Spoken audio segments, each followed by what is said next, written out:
Halo semua, kembali lagi di channel Tante Wiwik. Yang hadir dari daerah mana saja nih? Yuk komen! Sebelum kita mulai ceritanya, jangan lupa untuk like, komen, dan klik timbul subscribe ya. Langit di atas kawasan elit Menteng sore itu tidak menampakkan sisa-sisa keindahan senja. Awan kelabu pekat menggantung rendah, seolah-olah atmosfer sedang memikul beban air yang tak terhingga beratnya. Angin dingin mulai bertiup, membawa aroma tanah basah dan firasat buruk yang merayap di sela-sela pepohonan mahoni yang berjajar di sepanjang jalan. Di bawah langit yang muram itu, seorang gadis kecil berusia 8 tahun bernama Aira sedang berjuang melawan gravitasi dan rasa lelahnya. Aira mempercepat langkah kakinya di atas trotoar yang mulai licin oleh rintik gerimis pertama. Napasnya tersengal, namun matanya memancarkan binar yang tak bisa dipadamkan oleh cuaca seburuk apapun. Tangan mungilnya mendekap tas sekolah ransel berwarna merah muda yang tampak sedikit kebesaran untuk tubuh ringkihnya. Di dalam tas itu tersimpan sebuah harta karun yang menurutnya jauh lebih berharga daripada emas manapun di dunia ini. Selembar kertas ulangan matematika dengan angka 100 yang ditulis dengan tinta merah tebal oleh gurunya. Bagi anak seusianya, angka itu adalah simbol kemenangan. Namun bagi Aira, angka itu adalah sebuah janji. Sepanjang perjalanan, pikiran Aira melayang pada sosok ayahnya, Arga. Ia bisa membayangkan dengan sangat jelas bagaimana reaksi Arga jika melihat kertas itu. Ayahnya akan berteriak kegirangan, mengangkat tubuh kecilnya tinggi-tinggi ke udara, lalu mencium kedua pipinya sambil berkata, "Putri ayah memang yang terbaik di dunia." Kenangan itu terasa begitu nyata, begitu hangat, hingga Aira hampir bisa merasakan aroma parfum kayu cendana yang selalu melekat pada jas ayahnya. Namun, kehangatan itu segera terhapus oleh kenyataan pahit yang menghantam dadanya seperti hantaman godam. Arga sudah tidak ada. 2 bulan yang lalu, di tengah malam yang sunyi, jantung pria itu berhenti berdetak tanpa peringatan. Dalam satu malam, dunia Aira yang berwarna-warni berubah menjadi hitam putih. Ayahnya pergi sebelum sempat melihat Aira memakai seragam sekolah barunya, pergi sebelum sempat merayakan ulang tahunnya, dan pergi meninggalkan ia dan ibunya, Maya, dalam pusaran duka yang tak berujung. "Ayah, Aira dapat 100, bisik gadis kecil itu lirih, suaranya nais tertelan oleh gemuruh guntur di kejauhan. Air mata mulai menggenang di sudut matanya, bersaing dengan rintik hujan yang mulai membasahi wajahnya. Aira teringat betapa sulitnya hidup mereka selama 8 minggu terakhir. Ibunya, Maya, yang dulunya adalah wanita yang ceria dan selalu tampil rapi, kini berubah menjadi bayang-bayang dari dirinya yang dulu. Setiap hari Maya pulang larut malam dengan mata sembab dan tangan yang kasar karena harus bekerja serabutan. Aira sering mendengar ibunya menangis di dapur saat tengah malam, mencoba meredam suaranya agar Aira tidak terbangun. Maya mengatakan pada semua orang bahwa mereka sedang kesulitan ekonomi. Sebuah skenario yang menurut Aira sangat aneh, karena ayahnya adalah seorang pengusaha yang sukses. Namun, sebagai anak kecil, Aira hanya bisa patuh. Nilai 100 ini bukan sekedar angka bagi Aira. Ini adalah misi untuk membawa kembali senyum ibunya. Ia ingin menunjukkan bahwa ia adalah anak yang kuat, anak yang bisa membuat orang tuanya bangga meski tanpa kehadiran sosok ayah. Ia ingin Maya berhenti menangis malam ini. Rintik gerimis berubah menjadi hujan yang lebih konsisten. Aira mulai berlari kecil, mengabaikan cipratan air yang membasahi kaos kaki putihnya yang kini berubah kecoklatan karena lumpur. Ia berbelok di tikungan terakhir menuju jalan utama di mana rumah mereka berada. Sebuah bangunan megah dengan arsitektur kolonial yang selama ini menjadi benteng kedamaian bagi mereka. Rumah itu adalah peninggalan kakeknya, tempat Arga tumbuh besar dan tempat yang selalu Arga katakan sebagai akar mereka. Namun, Pemandangan yang menyambutnya di depan gerbang rumah membuat langkah kaki Aira terhenti seketika. Tubuhnya membeku, seolah-olah darah di dalam nadinya berubah menjadi es. Di jeruji pagar besi yang menjulang tinggi itu, terpasang sebuah papan kayu berukuran besar. Tulisan di atasnya dibuat dengan cat merah yang mencolok. Warnanya kontras dengan latar belakang kayu yang kusam. Tulisan itu seolah berteriak kepada siapapun yang lewat. Rumah ini dijual. Hubungi Nyonya Widya. Dada Aira berdegup kencang. Ia memang masih kecil, tapi ia tahu apa arti kata dijual. Itu berarti mereka harus pergi. Itu berarti kamar tempat ia menyimpan semua mainannya akan dimiliki orang lain. Itu berarti kenangan tentang ayahnya di rumah ini akan dihapus. Kenapa dijual? Bisik Aira dengan suara yang bergetar.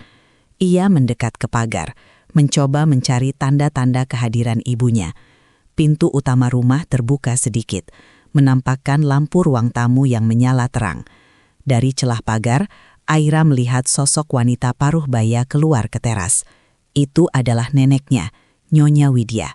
Wanita itu mengenakan gaun sutra berwarna marun yang tampak sangat mahal, kontras dengan suasana rumah yang seharusnya masih dalam masa berkabung. Nyonya Widya tidak tampak sedang berduka. Sebaliknya, wajahnya memancarkan aura kepuasan yang dingin. Ia berjalan menuju gerbang dengan langkah yang diatur sedemikian rupa, seolah setiap langkahnya adalah pernyataan kekuasaan. Di tangannya, ia memegang sebuah ponsel mahal, berbicara dengan nada suara yang melengking tinggi, mendiskusikan harga per meter tanah dan komisi dengan seseorang di seberang telepon. Aira meraih jeruji besi pagar yang dingin. "Nenek," panggilnya dengan suara parau. Wanita tua itu menoleh. Saat matanya menangkap sosok Aira yang berdiri di luar gerbang dengan pakaian yang mulai basah kuyup, tidak ada secuil pun rasa kasih sayang yang muncul di wajahnya.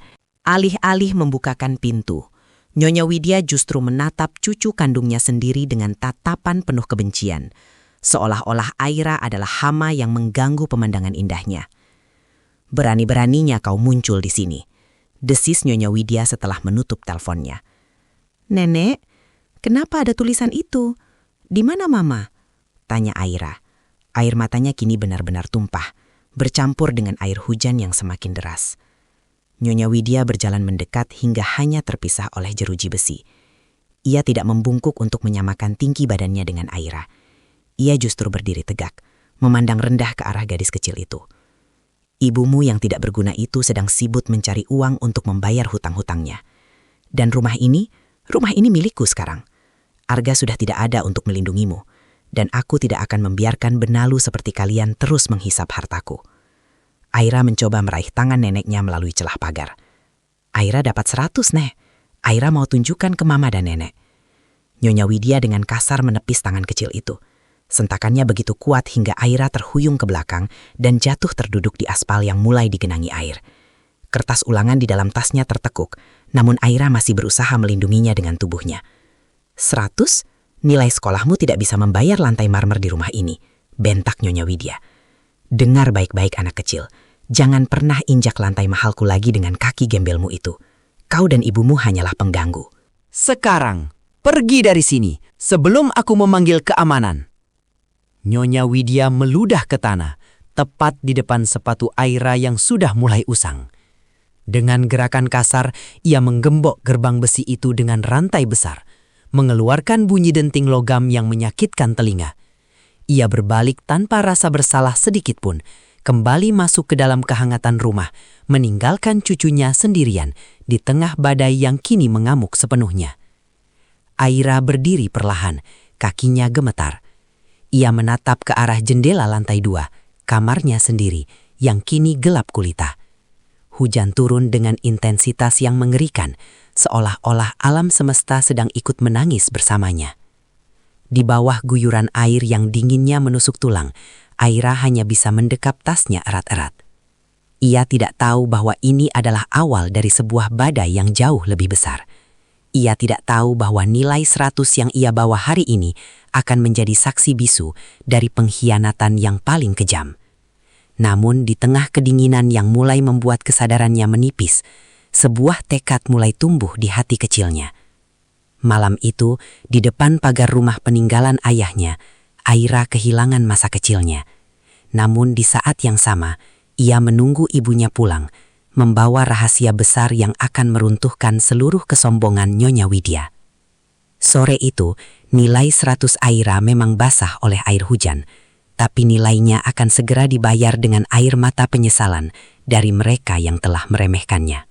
Dunia seolah menciut bagi Aira.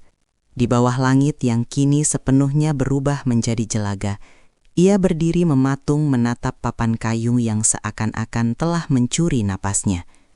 Tulisan "rumah ini dijual" itu bukan sekadar pengumuman bagi orang asing yang lewat, melainkan sebuah vonis mati bagi satu-satunya tempat yang Aira kenal sebagai rumah. Setiap hurufnya yang ditulis dengan cat merah darah seolah meneteskan kebencian, menertawakan kemalangan gadis kecil yang kini menggigil di balik pagar besi yang dingin. Hujan tidak lagi turun dalam bentuk rintik-rintik. Ia jatuh seperti ribuan jarum es yang menghujam kulit Aira yang tipis. Namun, rasa dingin di tubuhnya tak sebanding dengan rasa dingin yang menjalar di hatinya. Ingatan Aira terbang ke masa beberapa bulan lalu, saat ayahnya, Arga, masih duduk di bangku kayu di taman depan sambil menyesap kopi hitamnya. Arga selalu berkata bahwa rumah ini adalah jangkar bagi keluarga mereka. Sejauh manapun kita pergi, Aira, rumah ini adalah tempat kita pulang. Di sini ada tawa kakekmu, ada doa nenek buyutmu, dan ada seluruh masa depanmu. Begitu kata ayahnya saat itu. Kini, jangkar itu telah diputus secara paksa. Dan yang melakukannya adalah orang yang seharusnya memeluk Aira paling erat setelah kepergian ayahnya, Nyonya Widya. Aira mencoba mendekatkan wajahnya ke jeruji pagar, mengintip ke arah teras rumah yang diterangi lampu kuning keemasan. Di sana, di balik pintu kaca yang megah, ia bisa melihat bayangan Nyonya Widya yang sedang sibuk. Wanita tua itu tidak tampak seperti seseorang yang baru kehilangan anak laki-laki tunggalnya 2 bulan lalu. Langkahnya lincah, gerakannya penuh energi yang aneh, energi keserakahan. Aira melihat neneknya itu sedang menunjuk-nunjuk vas bunga porselen dinasti Ming yang sangat disayangi ibunya, Maya. Nyonya Widya tampak sedang memberikan instruksi kepada seorang pria asing yang membawa buku catatan, mungkin seorang agen properti atau penaksir barang antik. "Nenek, kenapa?" bisik Aira. Suaranya nyaris hilang di telan gemuruh guntur yang semakin sering bersahutan. Rasa takut mulai menjalar, lebih tajam daripada angin sore yang merobek seragam sekolahnya. Aira tidak mengerti hukum waris atau sengketa properti. Yang ia tahu, ia memiliki hak untuk berada di dalam sana, di atas kasur empuknya, di bawah selimut hangatnya, dan menunggu ibunya pulang. Namun, gembok besar yang melilit rantai di gerbang itu memberikan jawaban yang jelas. Haknya telah dirampas. Pikiran Aira mulai beralih pada ibunya, Maya. Di mana ibunya? Kenapa Maya membiarkan papan itu terpasang? Maya yang biasanya lembut namun tegas, belakangan ini memang tampak seperti lilin yang hampir padam. Setelah pemakaman Arga, Maya lebih banyak menghabiskan waktu dengan ponselnya atau pergi pagi-pagi sekali dengan pakaian yang sangat sederhana, jauh dari gaya glamor istri pengusaha sukses. Maya bilang ia bekerja serabutan untuk menutupi utang-utang Arga yang menumpuk. Aira sering melihat ibunya pulang dengan tangan yang luka atau baju yang berdebu. "Aira, kita harus terlihat lemah di depan dunia untuk sementara waktu," pesan Maya suatu malam sambil mengelus rambut Aira.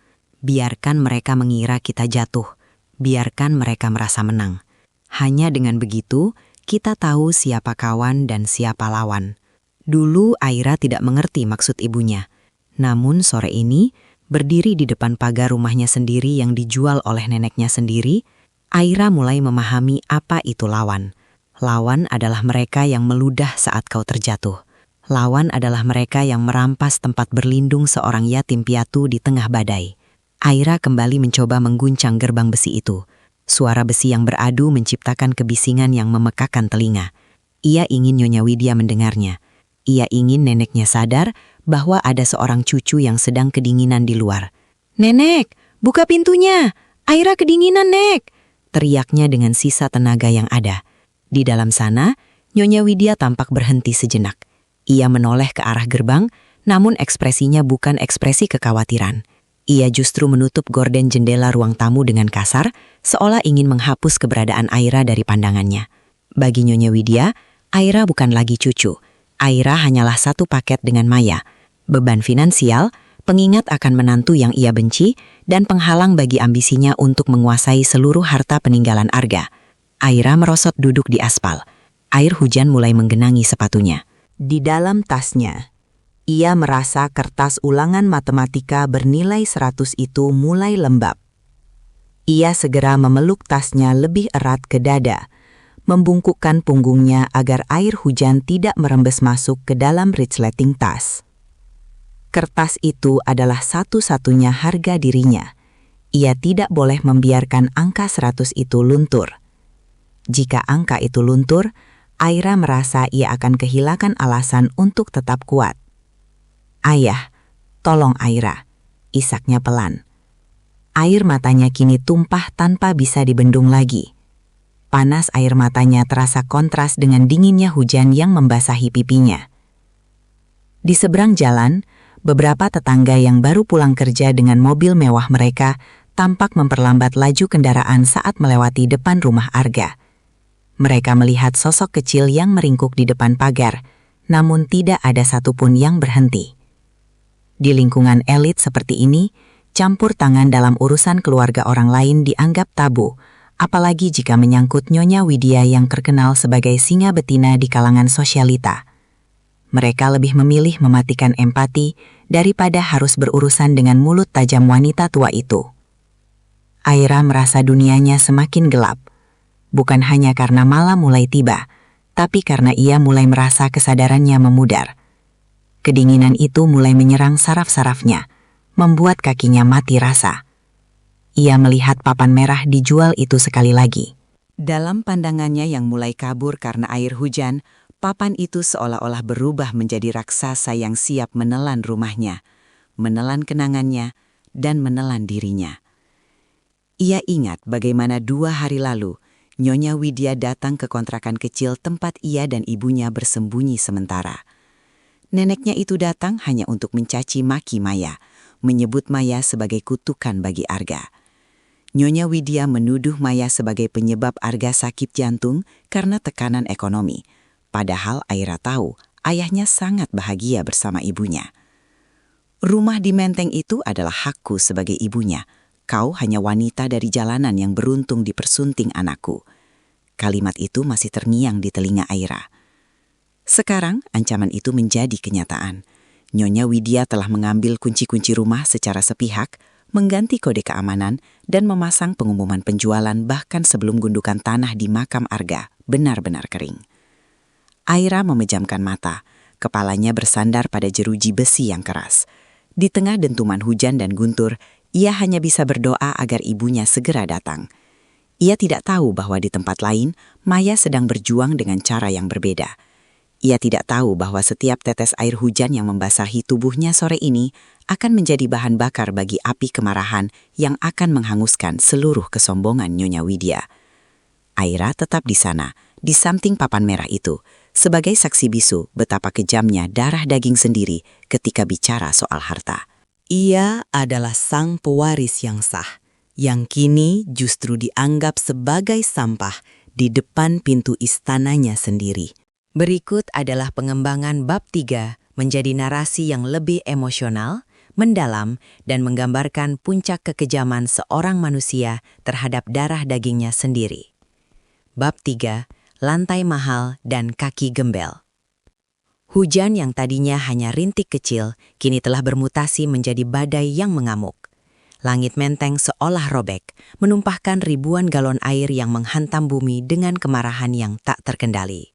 Di tengah hiruk pikuk suara alam itu, suara denting logam kembali terdengar.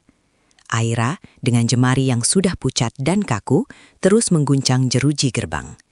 Ia tidak lagi peduli pada rasa sakit di tangannya, ia hanya ingin perlindungan. "Nenek, tolong Nek, Aira kedinginan," teriaknya lagi. Suaranya serak, nyaris hilang tertutup suara guntur yang menggelegar di atas kepala.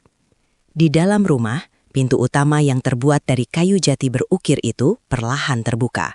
Semburat cahaya hangat dari lampu kristal di ruang tamu menyiram teras yang basah. Sosok Nyonya Widya muncul. Kali ini ia tidak hanya mengintip dari balik gorden. Ia berjalan keluar dengan langkah yang mantap, mengenakan selop rumah berbahan beludru yang tampak empuk dan mahal. Di tangannya ia memegang sebuah payung hitam besar dengan gagang perak yang berkilau. Nyonya Widya berjalan mendekati gerbang.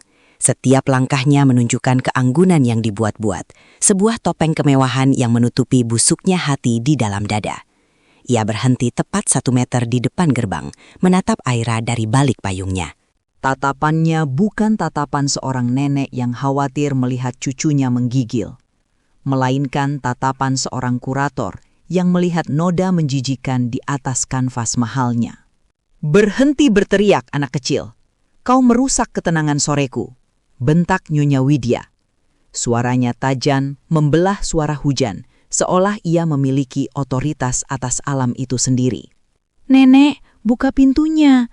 Aira mau masuk. Aira basah semua," isak Aira. Air matanya mengalir deras, namun segera tersapu oleh air hujan yang mengguyur wajahnya. Nyonya Widya mendengus meremehkan. Ia melipat tangannya di depan dada, sementara payung itu ia tumpukan di bahunya. "Masuk? Kemana? Ke rumah ini?" Ia tertawa, sebuah tawa kering yang tidak mengandung sedikit pun humor. "Dengar baik-baik, Aira. Rumah ini bukan lagi tempat untuk orang-orang seperti kau dan ibumu yang tidak tahu diri itu." Ia kemudian melangkah lebih dekat, hingga wajahnya hanya berjarak beberapa senti dari jeruji pagar. "Kau lihat lantai marmer di teras itu?" Ia menunjuk ke lantai marmer Carrara putih yang berkilau di belakangnya. "Lantai itu dipesan langsung dari Italia oleh kakekmu. Harganya lebih mahal daripada seluruh harga dirimu dan ibumu digabungkan. Dan kau pikir aku akan membiarkan kaki gembelmu yang penuh lumpur itu menginjaknya? Jangan bermimpi." Aira tersentak. Kata gembel itu menghujam jantungnya lebih dalam daripada dinginnya air hujan. Selama ayahnya hidup, ia selalu disebut putri. Ia selalu diajarkan bahwa nilai seseorang terletak pada kebaikannya, bukan pada apa yang ia pakai. Namun hari ini, di depan rumahnya sendiri, ia disebut sampah. "Tapi ini rumah ayah. Ayah bilang Aira boleh di sini selamanya," ujar Aira dengan suara yang gemetar karena kedinginan dan ketakutan. Mendengar nama Arga disebut, wajah Nyonya Widya semakin mengeras. Amarah yang sudah lama ia simpan terhadap menantunya, Maya, kini ia tumpahkan seluruhnya kepada Aira. Bagi Widya, Aira adalah pengingat hidup akan kesalahan Arga yang lebih memilih menikahi wanita miskin daripada putri rekan bisnisnya dulu. "Ayahmu sudah mati, paham?" Nyonya Widya berteriak tepat di depan wajah Aira.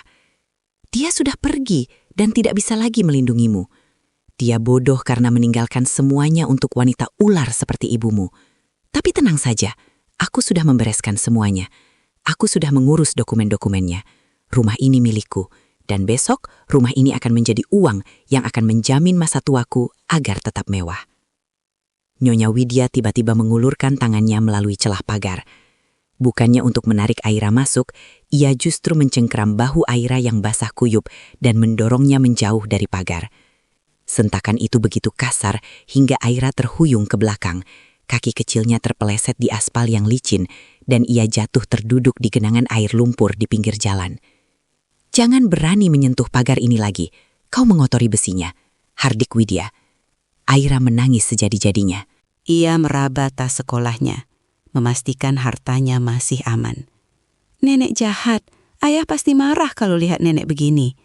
Nyonya Widya justru meludah ke tanah, tepat di depan sepatu Aira yang sudah rusak.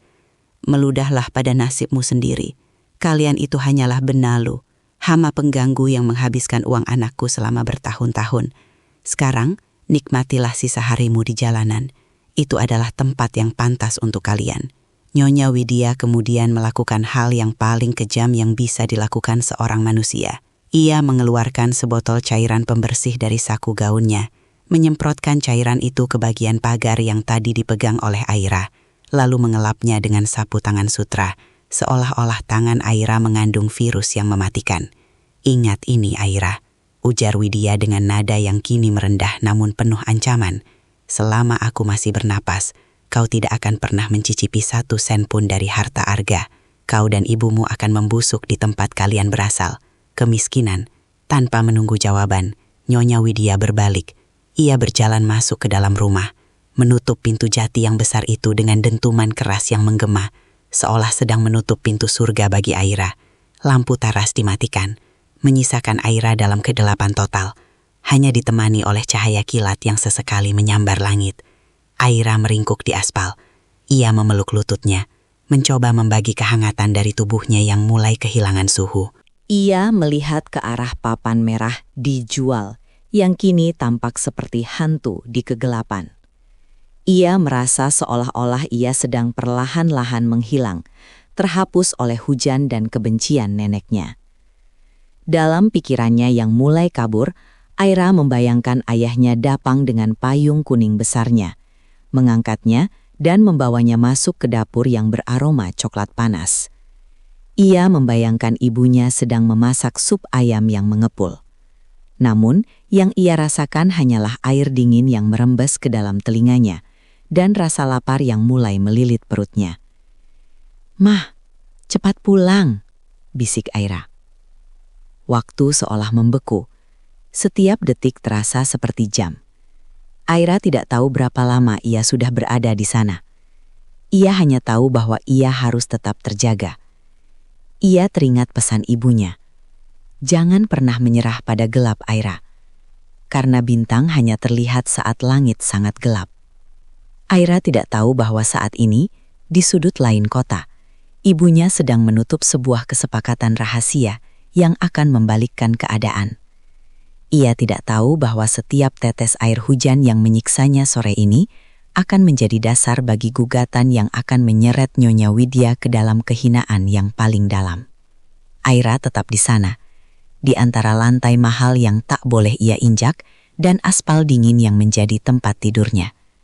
Ia adalah seorang putri yang sedang diuji oleh badai, menunggu ratunya datang untuk merebut kembali mahkota yang dicuri. Berikut adalah pengembangan bab 4 menjadi narasi yang lebih emosional, mendalam, dan menggambarkan penderitaan fisik serta mental yang dialami Aira lama penantian panjangnya di bawah badai. Bab 4. 5 jam di bawah amukan langit. Waktu telah kehilangan maknanya di bawah guyuran hujan menteng yang semakin menggila.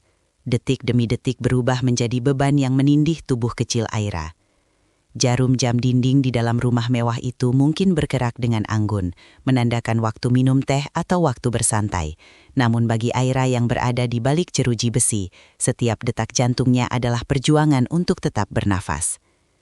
1 jam pertama berlalu dengan sisa-sisa harapan yang masih menyala. Aira masih berdiri, jemarinya yang pucat mencengkeram besi pagar yang kini terasa sedingin es kutub. Ia terus menatap ke arah ujung jalan, berharap melihat siluet mobil tua ibunya muncul dari balik tirai air.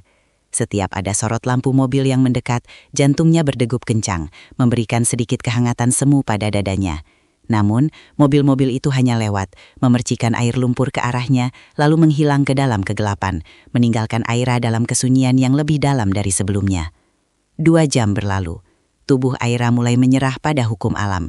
Hipotermia mulai merayap, merampas suhu tubuhnya derajat demi derajat. Rasa menggigil yang tadinya hebat kini berubah menjadi getaran halus yang tak terkendali. Otot-ototnya kaku dan giginya bergeletuk dengan bunyi yang menyedihkan. Ia tak lagi mampu berdiri tegak. Perlahan, ia merosot, duduk di aspal yang kasar. Air hujan yang mengalir di parit jalanan mulai merembes ke rok seragamnya, membawa rasa dingin yang menjalar hingga ke tulang sumsum.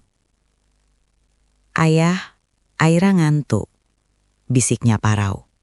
Suaranya kini nyaris tak terdengar, bahkan oleh telinganya sendiri. Pandangan Aira mulai kabur. Di dalam rumah yang hanya berjarak beberapa meter darinya, ia bisa melihat cahaya lampu ruang tengah yang begitu terang.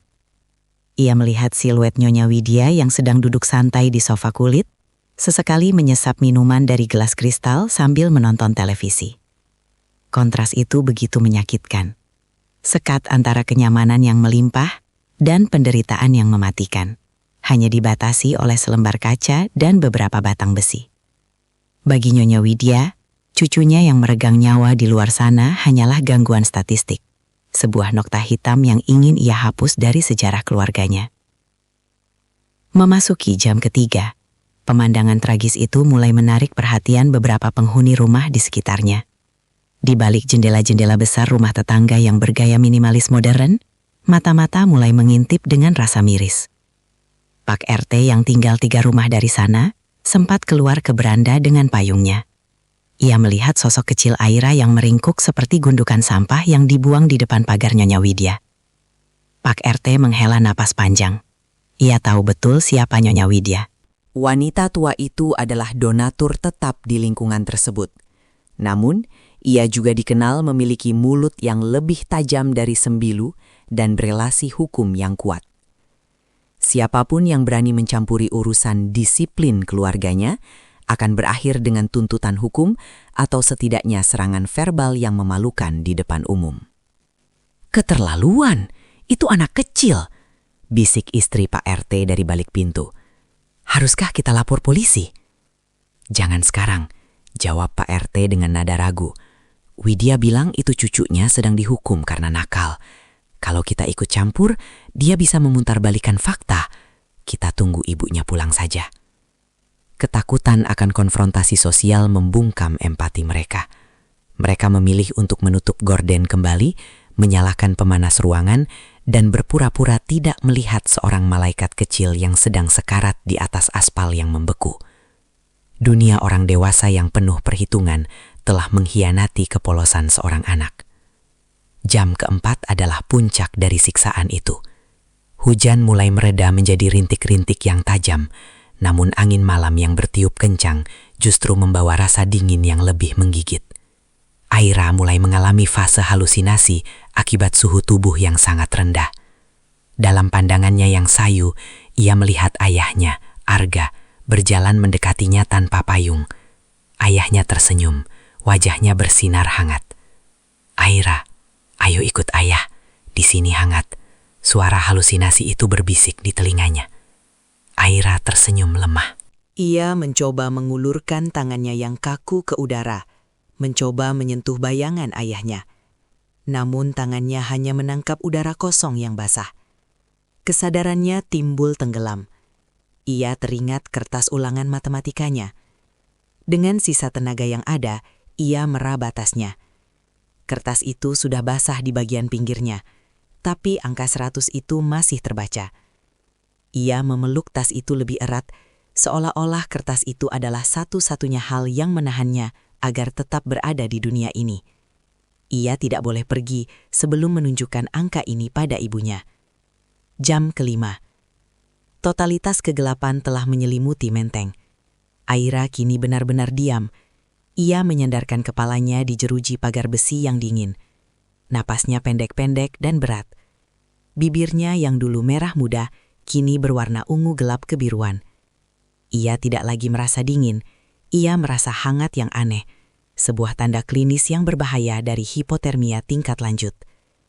Tiba-tiba, dari kejauhan, sorot lampu kuning redup membelah kegelapan malam. Suara mesin mobil tua yang terbatuk-batuk memecah kesunyian jalanan. Mobil sedan sederhana berwarna gelap itu melaju dengan tergesa-gesa, membelah genangan air hingga menciptakan gelombang di sisi jalan. Mobil itu berhenti tepat di depan gerbang, ban-bannya mencicit di atas aspal basah. Pintu pengemudi terbuka dengan kasar, bahkan sebelum mesin mati sepenuhnya. Seorang wanita dengan gamis sederhana dan hijab yang sedikit berantakan keluar dengan gerakan panik. Itu adalah Maya. Maya tidak memegang payung. Ia tidak peduli pada hujan yang kembali menderas. Matanya menyisir area depan pagar, dan dalam hitungan detik, ia menangkap sosok kecil yang meringkuk di sudut gerbang bawah papan dijual. "Aira!" Jeritan Maya memecah kesunyian malam, lebih keras dari guntur manapun. Ia berlari, hampir terjatuh karena lantai yang licin, dan menjatuhkan dirinya ke aspal, tepat di samping anaknya. Tangan Maya yang gemetar menyentuh pipi Aira yang sedingin es. "Aira, nak, buka matamu. Ini Mama." Maya merengkuh tubuh kaku itu ke pelukannya. Jantungnya terasa seakan dicabut paksa saat merasakan betapa dingin dan ringkihnya tubuh anaknya. Aira membuka matanya sedikit, sangat lambat. Fokus matanya tidak jelas, namun ia mengenali aroma ibunya, aroma sabun melati dan kasih sayang yang tulus. Sebuah senyum tipis, nyaris tak terlihat, muncul di bibir birunya. "Mah, Aira dapat 100," bisiknya, sebelum matanya kembali terpejam dan kepalanya jatuh lunglai di bahu Maya. Maya tidak menangis histeris, ia justru terdiam sesaat, memeluk erat tubuh anaknya di bawah kucuran air hujan. Namun, saat ia mendongak menatap rumah mewah di depannya, menatap bayangan Nyonya Widya di balik gorden yang baru saja sedikit tersingkap, tatapan mata Maya berubah. Ketenangan yang mengerikan menyelimuti wajahnya. Kesedihan itu seketika menguap, digantikan oleh amarah murni yang membeku menjadi tekad. Rahangnya mengeras hingga terdengar bunyi gemeretak gidi. Selama 5 jam, anaknya disiksa oleh darah dagingnya sendiri. Dan selama 8 tahun, ia menyembunyikan kekuatannya demi menghormati mendiang suaminya. 5 jam, Ibu Mertua. Bisik Maya dengan suara yang rendah, namun penuh getaran ancaman. Setiap menit penderitaan Aira malam ini akan saya bayar dengan 1 tahun kehancuran hidup Anda. Maya berdiri dengan tubuh Aira dalam dekapannya. Ia tidak mengetuk gerbang, ia tidak memohon. Ia meraba saku bajunya, mengeluarkan sebuah kunci cadangan yang selama ini ia simpan rapat-rapat. Kunci yang tidak pernah diketahui keberadaannya oleh Widya. Dengan gerakan mantap, ia membuka gerbang kecil di samping rumah. Langkah kaki Maya masuk ke halaman rumah itu bukan lagi sebagai menantu yang tertindas, melainkan sebagai seorang pembalas dendam yang sedang menggendong alasannya untuk menghancurkan segalanya. Berikut adalah pengembangan bab 5 menjadi narasi yang intens, menggambarkan konfrontasi langsung yang mencekam antara Maya dan Nyonya Widya di dalam rumah yang kini terasa seperti medan perang. Bab 5. Ketenangan yang mematikan. Pintu dapur yang terbuat dari kayu jati itu berderit pelan saat Maya memutar kunci cadangannya. Suara itu begitu tipis, nyaris tak terdengar di tengah gemuruh badai yang masih mencambuk di luar. Namun bagi Maya, bunyi itu adalah tanda dimulainya sebuah babak baru. Ia melangkah masuk dengan kaki yang terbungkus sepatu basah, meninggalkan jejak air lumpur di atas lantai dapur yang bersih mengkilap. Di dalam gendongannya, tubuh Aira terasa seperti balok es yang mulai mencair. Napas gadis kecil itu pendek-pendek, tersengal di antara dada dan bahu ibunya. Maya tidak langsung menuju ruang tengah.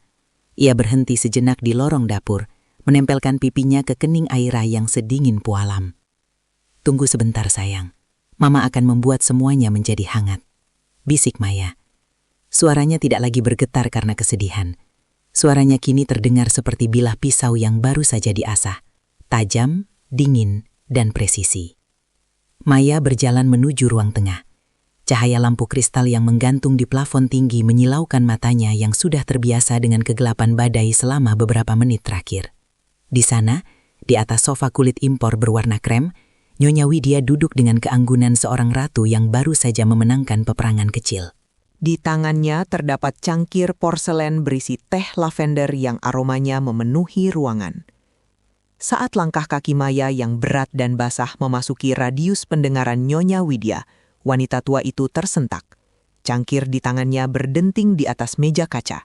Ia menoleh, dan matanya membelalak melihat Maya berdiri di sana, basah kuyup, dengan Aira yang terkulai lemas di pelukannya. "Kau, bagaimana kau bisa masuk?" pekik Nyonya Widya. Suaranya melengking tinggi, memecah keheningan rumah. Ia berdiri dengan cepat, wajahnya yang penuh kerutan kini memerah karena amarah yang bercampur dengan keterkejutan. "Keluar! Berani sekali kau mengotori karpetku dengan sampah yang kau bawa itu."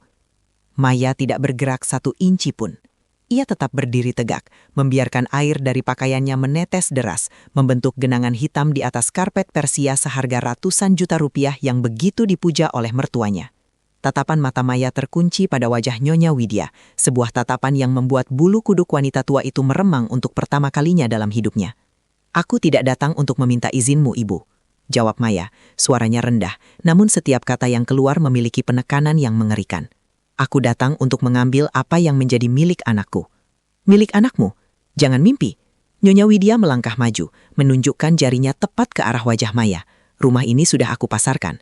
Arga tidak meninggalkan apapun untuk wanita rendahan sepertimu. Sekarang, angkat anak gembelmu itu dan pergi sebelum aku memanggil polisi untuk menyeretmu sebagai pencuri.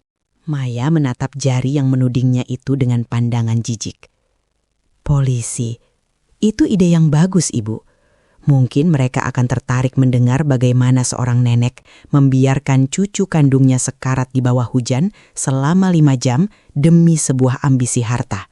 Maya berjalan melewati Nyonya Widya seolah wanita tua itu tidak lebih dari sekadar pajangan yang tidak berguna. Ia menuju sofa, namun bukan untuk duduk. Ia meletakkan Aira dengan sangat lembut di atas sofa kulit yang paling mahal, mengabaikan teriakan histeris Nyonya Widya yang melihat sofa kesayangannya basah kuyup oleh air hujan dan lumpur. "Berhenti berteriak," desis Maya, sambil menyelimuti tubuh Aira dengan kain taplak meja berbahan linen yang ia tarik dari meja samping. "Setiap teriakanmu hanya akan membuat hukumanmu nanti menjadi lebih berat." Nyonya Widya tertawa sumbang. Tawanya bergetar karena rasa kesal yang luar biasa. "Hukuman? Kau pikir kau siapa? Kau hanya janda miskin yang bekerja serabutan. Kau pikir aku tidak tahu kau bekerja menjadi tukang cuci dan pelayan di pinggiran kota?" Maya berbalik perlahan. Ia merapikan hijabnya yang basah, lalu berjalan mendekat ke arah Nyonya Widya. Jarak mereka kini hanya terpaut beberapa senti. Maya bisa mencium aroma teh lavender dan parfum mahal dari tubuh mertuanya. Aroma yang kini terasa memuakkan baginya. Kau benar. Aku bekerja serabutan selama 2 bulan ini, ujar Maya dengan senyum tipis yang tampak begitu mengerikan di wajahnya yang pucat. Tapi, pernahkah kau bertanya-tanya, kenapa Arga memintaku melakukan itu? Pernahkah kau berpikir, kenapa seorang Arga Mahasura, putra kebanggaanmu, memintaku untuk berpura-pura jatuh miskin jika ia meninggal nanti? Lidah Nyonya Widya kelus ketika ia hanya bisa menatap Maya dengan mata yang mulai menyiratkan keraguan. Arga tahu betul siapa ibunya. Lanjut Maya. Suaranya kini selembut sutra namun sedingin es. Dia tahu bahwa saat dia tidak ada, serigala di dalam dirimu akan bangun dan mencoba memangsa kami. Jadi, dia memberiku sebuah ujian untukmu.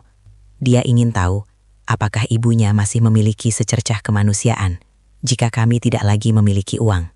Maya mencondongkan tubuhnya ke telinga Nyonya Widya, berbisik dengan nada yang akan menghantui mimpi buruk wanita tua itu selamanya. "Dan malam ini, Ibu, kau gagal dalam ujian itu. Kau membiarkan Aira kedinginan selama 5 jam. Kau meludahinya. Kau memaki kaki kecilnya sebagai kaki gembel. Kau sudah membuktikan bahwa kau tidak layak memiliki apapun dari peninggalan Arga." "Omong kosong," Nyonya Widya mencoba membalas, namun suaranya bergetar. "Aku memegang sertifikat rumah ini. Aku ibunya. Hukum ada di pihakku." Maya menegakkan tubuhnya kembali. Ia melirik jam dinding besar di ruang tamu. Pukul 19 malam. "Nikmatilah 2 jam terakhir kejayaanmu, Ibu," ujar Maya tenang. Dalam 2 jam, kau akan menyadari bahwa sertifikat yang kau pegang hanyalah tumpukan kertas sampah. Dalam 2 jam, kau akan melihat bagaimana seluruh dunia yang kau bangun dengan kesombongan ini runtuh tanpa sisa. "Apa maksudmu?" teriak Nyonya Widya, namun Maya sudah tidak memedulikannya lagi. Maya membopong kembali Aira yang mulai mengerang dalam tidurnya. Ia membawa putrinya naik ke lantai 2, menuju kamar mandi utama. Ia tidak menoleh lagi ke belakang, mengabaikan makian dan sumpah serapah Nyonya Widya yang menggema di seluruh ruangan. Di lantai atas, Maya menyalakan keran air hangat. Uap putih mulai memenuhi ruangan, memberikan sedikit kehangatan yang sangat dibutuhkan. Sambil melepaskan seragam Aira yang basah dan kaku, air mata Maya akhirnya jatuh. Bukan air mata kelemahan, melainkan air mata janji. "Aira sayang, Mama berjanji," bisik Maya sambil mengusap lengan anaknya yang membiru. "Setelah malam ini, tidak akan ada satu orang pun yang berani menyebutmu gembel. Mama akan memberikan dunia di bawah kakimu dan membiarkan mereka yang menyakitimu bersujud memohon ampun." Setelah memastikan Aira sudah mandi dengan air hangat dan tertidur pulas di kamar atas dengan selimut tebal, Maya berjalan menuju meja rias. Ia membuka laci terbawah yang memiliki kunci ganda. Di sana, tersimpan sebuah ponsel hitam ramping yang tidak pernah ia gunakan di depan umum selama 8 tahun ini. Maya menyalakan ponsel itu. Logo Mahasura Group muncul di layar, diikuti oleh ribuan notifikasi yang masuk. Jari Maya menari dengan cepat di atas layar. Aktifkan protokol pengalihan aset secara total. Blokir akses Widya ke semua rekening terafiliasi. Panggil tim kuasa hukum dan kepolisian ke kediaman Menteng dalam 120 menit. Sekarang. Pesan terkirim. Maya mematikan ponselnya, menarik nafas dalam-dalam, dan menatap pantulan dirinya di cermin. Menantu yang lemah dan penurut itu sudah mati malam ini. Hanyut bersama air hujan di luar sana. Yang tersisa hanyalah Maya Mahasura, pemegang otoritas tunggal atas kekayaan yang bahkan tidak pernah dibayangkan oleh mertuanya. Pertunjukan yang sesungguhnya baru saja dimulai. Berikut adalah pengembangan bab 6 yang menggambarkan awal runtuhnya kepercayaan diri Nyonya Widya saat Maya mulai menggerakkan bidak caturnya dari balik bayang-bayang. Bab 6, 2 jam menuju kehancuran. Keheningan di ruang tengah rumah Menteng itu terasa ganjil, seperti udara yang menipis sebelum datangnya gempa bumi. Nyonya Widya berdiri mematung di tengah karpet persianya yang kini bernoda lumpur. Kata-kata Maya tentang 2 jam terakhir terus berdengung di telinganya layaknya suara lebah yang mengganggu. Ia mencoba tertawa untuk mengusir rasa cemas yang tiba-tiba merayap, namun tawanya terdengar sumbang dan hampa. Hanya gertakan, gumam Widya pada dirinya sendiri.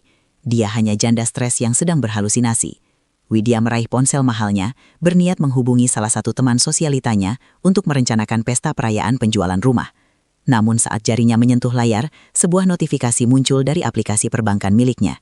Sebuah baris teks merah singkat yang membuat jantungnya seolah berhenti berdetak. Pemberitahuan, akses rekening Anda telah dibekukan sementara.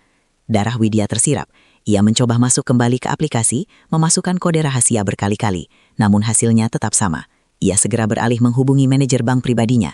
Setelah nada sambung yang terasa sangat panjang, suara seorang pria menjawab dengan nada yang tidak lagi ramah dan menjilat seperti biasanya. Maaf, Nyonya Widya. Kami menerima instruksi dari kantor pusat Mahasura Group untuk menangguhkan seluruh rekening yang terafiliasi dengan nama Anda karena adanya audit investigatif terkait dugaan penggelapan aset perusahaan, ujar suara itu datar. Penggelapan? Apa maksudmu? Aku ibunya Arga Mahasura. Aku pemilik sah semua ini, teriak Widya, namun panggilan itu sudah diputus secara sepihak. Keringat dingin mulai membasahi pelipis Widya yang biasanya tertutup bedak tebal.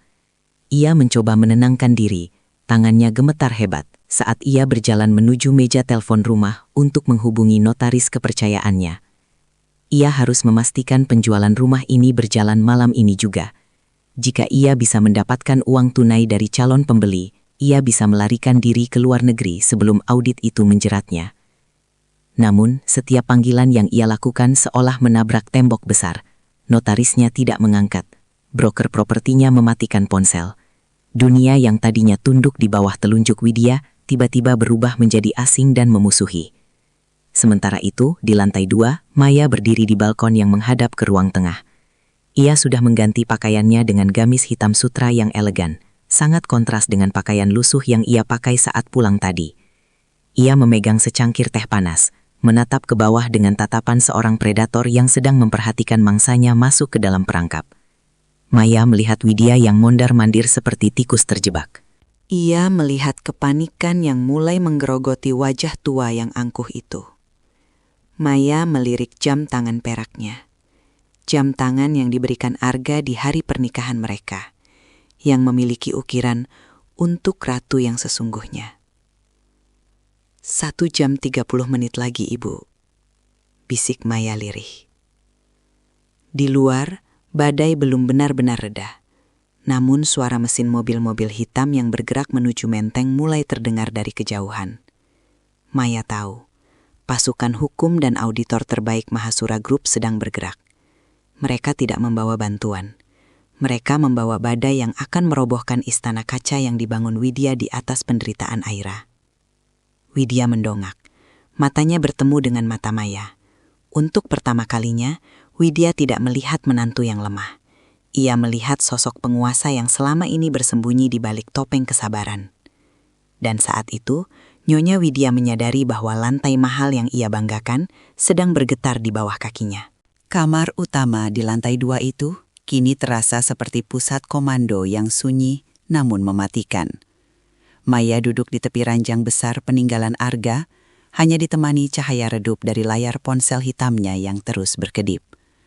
Di ruangan itu, aroma parfum kayu cendana milik Arga masih tertinggal, seolah-olah roh suaminya hadir untuk menyaksikan keadilan yang sedang ditegakkan. Maya menatap sebuah foto pernikahan mereka yang tersembunyi di dalam laci. Di sana, Arga tersenyum lebar, namun Maya tahu beban yang dipikul suaminya saat itu. Arga pernah berbisik, "Maya, jika suatu saat aku pergi, jangan biarkan ibu menghancurkan dirimu. Aku telah menyiapkan sebuah labirin. Jika dia memilih jalan keserakahan, dia sendiri yang akan tersesat di dalamnya." Jemari Maya bergerak lincah di atas layar ponsel. Sebuah panggilan masuk dari Haris, Kepala Keamanan Mahasura Group yang telah mengabdi selama puluhan tahun. "Lapor Nyonya Besar, seluruh gerbang akses keuangan Nyonya Widya telah terkunci total. Tim auditor menemukan bukti bahwa beliau telah memalsukan tanda tangan almarhum Tuan Arga pada 7 dokumen pengalihan aset, termasuk rumah menteng ini," lapor Haris dengan suara tegas. "Bagus," jawab Maya singkat. Suaranya tidak menunjukkan emosi, datar namun syarat akan otoritas. "Lanjutkan ke tahap pembersihan. Aku ingin semua barang mewah yang ia beli menggunakan rekening perusahaan dalam 2 bulan terakhir didata untuk penyitaan. Jangan sisakan satupun perhiasan di jarinya jika itu bukan haknya." Dimengerti. Tim kuasa hukum dan pihak kepolisian sudah berada di gerbang komplek. Kami menunggu aba-aba Anda. Lanjut Haris. Maya menarik napas panjang. Tunggu sampai jarum jam menyentuh angka 12. Biarkan dia merasakan ketakutan itu perlahan-lahan. Biarkan dia terus mencoba menghubungi relasi-relasinya yang kini tak akan pernah mengangkat telepon darinya. Maya mematikan sambungan. Ia bangkit dan berjalan menuju lemari besar di sudut kamar. Di balik deretan jas Arga, terdapat sebuah panel kayu tersembunyi. Dengan menekan kombinasi angka tertentu, panel itu bergeser, menampakkan sebuah brankas merah baja. Di dalamnya terdapat sebuah map merah yang menjadi kunci dari segalanya. Sertifikat hak milik SHM asli Rumah Menteng atas nama Aira Mahasura. Arga telah menukar sertifikat yang asli dengan replika yang sangat mirip sesaat sebelum kematiannya. Ia tahu ibunya akan mencoba menjual rumah itu. Dengan membiarkan ibunya memegang sertifikat palsu, Arga sebenarnya sedang memasang jerat hukum bagi ibunya sendiri. Maya memegang map itu erat di dadanya. 5 jam Aira menangis di luar sana, Mas. Aku akan memastikan dia menangis seumur hidupnya di dalam sel yang dingin. Bisiknya pada bayang-bayang Arga. Di lantai bawah terdengar suara benda pecah. Nyonya Widya mulai histeris. Ia mungkin baru saja menyadari bahwa kartu kredit Black Card-nya tidak lagi bisa digunakan untuk membayar pesanan berliannya. Maya tersenyum tipis. Sebuah senyum yang tak pernah ia tunjukkan selama 8 tahun pernikahan mereka. Maya melangkah keluar kamar, menuruni tangga dengan keanggunan yang mengintimidasi. Setiap ketukan sepatunya di anak tangga terdengar seperti lonceng kematian bagi ambisi Widya. Topeng menantu miskin itu telah hancur sepenuhnya. Yang berdiri di sana sekarang adalah sang ratu yang siap menagih hutang rasa sakit. Suasana di ruang tengah semakin mencekam. Nyonya Widya berdiri dengan napas memburu di depan meja telepon. Jari-jarinya yang mengenakan cincin berlian besar tampak gemetar hebat. Ia baru saja mencoba menghubungi 3 kolega bisnisnya. Namun semuanya berakhir dengan penolakan dingin atau nada sibuk yang sengaja diputus. Tepat saat ia hendak membanting gagang telepon, benda itu berdering dengan suara nyaring yang memekakkan telinga. Widya menyambar gagang telepon itu dengan harapan yang tersisa. "Halo, Notaris Prasetyo, cepat kesini sekarang. Aku butuh dokumen jual beli itu ditandatangani malam ini juga," teriaknya tanpa sapaan. Namun suara di seberang sana bukanlah suara notaris langganannya. Itu adalah suara pria yang tenang, formal, dan sangat dingin. Suara dari Divisi Kepatuhan Bank Pusat. "Selamat malam, Nyonya Widya. Kami menelepon untuk mengkonfirmasi bahwa permohonan pinjaman darurat yang Anda ajukan sore tadi dengan jaminan sertifikat rumah menteng telah kami tolak secara permanen," ujar suara itu. "Apa? Kenapa? Itu sertifikat asli. Aku ibunya Arga," pekik Widya. Suaranya melengking hingga ke langit-langit. "Bukan itu masalahnya, Nyonya. Petugas bank itu melanjutkan tanpa emosi. Sistem verifikasi kami menunjukkan bahwa nomor seri sertifikat yang Anda pegang tercatat sebagai dokumen yang sudah dilaporkan hilang atau ditarik dari peredaran sejak 1 tahun lalu. Secara hukum, kertas yang Anda pegang hanyalah salinan tanpa nilai jual. Selain itu, kami menerima laporan dari otoritas pajak bahwa seluruh aset lancar Anda telah dibekukan di bawah pengawasan kurator Mahasura Group. Gagang telepon itu perlahan terlepas dari tangan Widya, jatuh dan berayun di kabelnya seperti lonceng kematian. Wajah Widya pucat pasi, warna kulitnya kini serupa dengan marmer yang selalu ia banggakan. Seluruh dunia kemewahan yang ia bangun seolah-olah menguap dalam hitungan detik. Ia berbalik dan melihat Maya berdiri di anak tangga tengah, menatapnya dengan pandangan yang tak terbaca. Maya tidak lagi basah. Ia tampak seperti seorang penguasa yang baru saja turun dari singgasananya. Kau, Widya menunjuk Maya dengan jari yang bergetar. Kau menukar sertifikat itu. Kau mencurinya dariku, wanita ular. Maya melangkah turun 1 tingkat lagi. Aku tidak mencuri apapun, Ibu. Arga sendiri yang memastikan bahwa ibunya tidak akan pernah bisa menjual sejarah keluarga demi kepuasan sesaat. Sertifikat yang kau pegang adalah cermin dari hatimu sendiri. Palsu dan tidak berharga. Aku tidak peduli. Aku akan menuntutmu. Aku akan memanggil polisi. Jerit Widya histeris. Maya tersenyum dingin sambil melirik jam dinding. Tidak perlu repot-repot memanggil mereka, Ibu. Karena sepertinya mereka sudah sampai di depan pintu. Tepat saat kata-kata itu terucap, lampu biru dan merah dari mobil patroli polisi mulai memantul di jendela besar rumah menteng tersebut, membelah kegelapan malam. Suara pintu mobil yang ditutup serentak terdengar dari halaman, diikuti oleh langkah kaki berat yang mendekat menuju pintu utama. Ketakutan yang sesungguhnya kini baru saja dimulai bagi Nyonya Widya. Berikut adalah pengembangan bab 9 yang menggambarkan puncak ketegangan fisik dan jatuhnya harga diri Nyonya Widya di hadapan hukum dan kebenaran. Bab 9. Serangan terakhir yang gagal. Udara di ruang tengah itu seolah membeku saat suara pintu depan didobrak dengan satu hentakan kuat. Suasana yang tadinya sunyi namun mencekam, kini pecah oleh deru langkah kaki sepatu bot yang beradu dengan lantai marmer. 4 orang petugas kepolisian berseragam lengkap masuk dengan sigap, dipimpin oleh seorang pria paruh baya berjas rapi yang membawa tas kerja kulit, Pak Haryo, pengacara paling disegani yang selama ini menjadi tangan kanan kepercayaan Arga. Nyonya Widya, yang sudah kehilangan akal sehatnya, tidak lagi memedulikan kehadiran petugas. Matanya yang merah menyala hanya terkunci pada Maya. Baginya, Maya adalah sumber dari segala kehancurannya malam ini. Rasa malu, marah, dan kepanikan meledak menjadi agresi murni. Kau menghancurkan hidupku, wanita busuk. Kau dan anak harammu itu harusnya mati bersama Arga. Jerit Widya dengan suara yang tak lagi terdengar manusiawi. Dengan gerakan yang tak terduga, Widya menerjang ke arah Maya. Ia mengangkat tangannya yang dihiasi kuku-kuku panjang bercat merah, berniat mencakar wajah Maya, atau setidaknya memberikan satu tamparan yang bisa menghapus senyum tenang di wajah menantunya itu. Widya bergerak seperti binatang buas yang terdesak, mengabaikan segala martabat yang selama ini ia agungkan. Namun, Maya tidak bergeming. Ia bahkan tidak berkedip saat tangan Widya meluncur di udara. Hup! Satu tangan petugas kepolisian dengan cekatan menangkap pergelangan tangan Widya sebelum sempat menyentuh kulit Maya. Di saat yang sama, Pak Haryo melangkah maju, menghalangi pandangan Widya dengan wibawa yang mengintimidasi. "Cukup, Nyonya Widya," ujar Pak Haryo dengan suara bariton yang berat. "Tindakan penganiayaan hanya akan memperpanjang masa tahanan Anda." "Lepaskan aku! Dia pencuri! Dia memalsukan dokumen rumahku!" Widya meronta-ronta seperti orang kesurupan, namun cekatan tangan petugas membuat gerakannya sia-sia.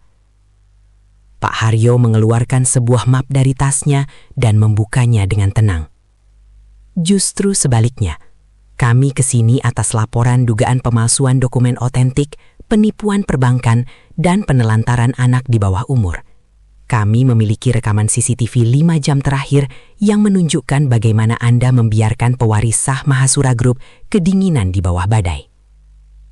Mendengar kata pewaris sah, Widya mendadak berhenti meronta. Napasnya tersengal. Apa maksudmu? Arga sudah mati. Aku ibunya. Arga memang sudah tiada, Nyonya. Maya menyela, suaranya tenang namun menusuk. Tapi sebelum dia pergi, dia sudah memindahkan seluruh kepemilikan saham dan aset pribadinya ke dalam dana perwalian atas nama Aira. Aku adalah pemegang amanah tunggalnya. Rumah ini, perusahaan, bahkan baju yang sedang ibu pakai sekarang. Semuanya adalah milik Aira. Pak Haryo menyerahkan surat penangkapan kepada petugas. Bawa beliau.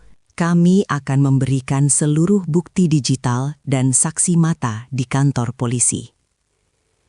Saat petugas mulai memasangkan borgol baja di pergelangan tangan Widya, wanita tua itu seolah kehilangan seluruh kekuatannya.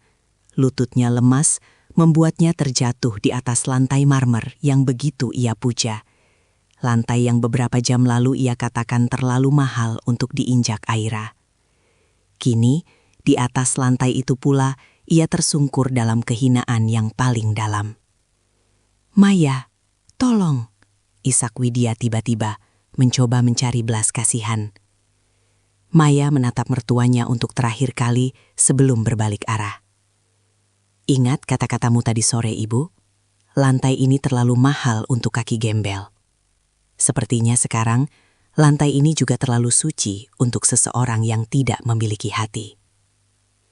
Maya berjalan menaiki tangga tanpa menoleh lagi, meninggalkan Nyonya Widya yang diseret keluar menuju mobil patroli di tengah sisa-sisa badai yang mulai mereda. Suasana ruang tengah yang tadinya penuh teriakan, kini berubah menjadi sunyi yang menenangkan. Sisa-sisa aroma teh lavender milik Nyonya Widya telah menguap, digantikan oleh aroma pembersih lantai yang segar setelah para petugas kebersihan dari Mahasura Group bekerja dengan sigap menghapus jejak lumpur dan kebencian. Maya duduk di tepi ranjang Aira, menatap putrinya yang tertidur pulas dengan rona merah yang mulai kembali di pipinya. Demam Aira sudah turun, dan napasnya terdengar teratur. Di atas meja nakas, kertas ulangan matematika bernilai 100 itu sudah dikeringkan dan disetrika dengan rapi oleh Maya, siap untuk dibingkai sebagai pengingat akan kekuatan sebuah kejujuran. Pak Haryo mengetuk pintu kamar dengan pelan, lalu masuk membawakan sebuah laptop. "Nyonya Maya, ada satu hal lagi. Sebuah pesan video yang dienkripsi oleh Tuan Arga. Beliau meminta pesan ini diputar hanya jika Nyonya Widya telah meninggalkan rumah ini secara permanen." Maya menarik napas panjang dan menekan tombol play. Wajah Arga muncul di layar. Ia tampak pucat namun tersenyum dengan sorot mata yang penuh cinta sekaligus ketegasan. "Maya, istriku yang hebat. Jika video ini diputar, artinya ibu telah memilih jalannya sendiri. Aku minta maaf karena harus membuatmu berpura-pura jatuh miskin selama 2 bulan ini. Aku hanya ingin memberi ibu kesempatan terakhir untuk mencintai kalian tanpa melihat angka di rekening bank. Namun, jika dia gagal, maka dia memang tidak berhak atas apapun." Arga berhenti sejenak, seolah menatap langsung ke mata Maya. Papan dijual yang mungkin ibu pasang sebenarnya adalah jebakan hukum terakhir yang aku buat. Setiap sen yang ia coba ambil dari rumah ini akan menjadi bukti kriminalitasnya. Maya, jagalah Aira. Gunakan Mahasura Group untuk membantu mereka yang tertindas, bukan untuk menindas. Istana ini sekarang sepenuhnya milikmu. Video berakhir. Maya menutup laptop itu dengan air mata yang mengalir tenang. Rasa sesak yang ia tahan selama 8 tahun pernikahan dan 2 bulan masa berkabung kini luruh sepenuhnya. Penutup. Keadilan yang sempurna. 3 bulan kemudian, berita tentang jatuhnya sosialita Nyonya Widya menjadi buah bibir di seluruh negeri. Ia dijatuhi hukuman 10 tahun penjara atas rentetan kasus pemalsuan dokumen, penggelapan dana perusahaan, dan tindakan kekerasan terhadap anak. Di dalam sel yang dingin, ia tak lagi mengenakan sutra, melainkan seragam tahanan berwarna oranye. Tidak ada lagi lantai marmer Carrara, hanya semen kasar yang menjadi alas kakinya, sebuah balasan atas kesombongannya yang pernah menghina kaki mungil Aira. Sementara itu, gerbang rumah mewah di Menteng itu kini selalu terbuka lebar untuk mereka yang membutuhkan. Papan merah dijual telah lama dibakar, digantikan oleh taman bunga melati yang harum. Aira tumbuh menjadi gadis yang cerdas dan rendah hati.